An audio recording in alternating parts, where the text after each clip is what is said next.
আয়াত ২৪ وَجَعَلْنَا مِنْهُمْ أَئِمَّةً يَهْدُونَ بِأَمْرِنَا لَمَّا صَبَرُوا وَكَانُوا بِآيَاتِنَا يُوقِنُونَ অনুবাদ আর আমরা তাদের মধ্য থেকে বহু নেতা মনোনীত করেছিলাম যারা আমাদের নির্দেশ অনুসারে হেদায়েত করত যেহেতু তারা ধৈর্য ধারণ করেছিল আর তারা আমাদের আয়াতসমূহে দৃঢ় বিশ্বাস রাখত। ১ তফসির ১ নং ফুটনোটির বিবরণ অর্থাৎ আমি ইসরায়েল সম্প্রদায়ের মাঝে কিছু লোককে নেতা ও অগ্রপথিক নিযুক্ত করেছিলাম যারা তাদের পয়গম্বরের প্রতিনিধি হিসাবে মহান প্রভুর নির্দেশ অনুসারে লোকদেরকে হেদায়েত করতেন।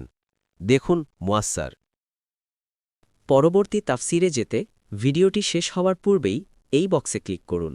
ভয়েস বা উচ্চারণে অনিচ্ছাকৃত ত্রুটি ক্ষমাসুন্দর দৃষ্টিতে দেখবেন ইনশাআল্লাহ।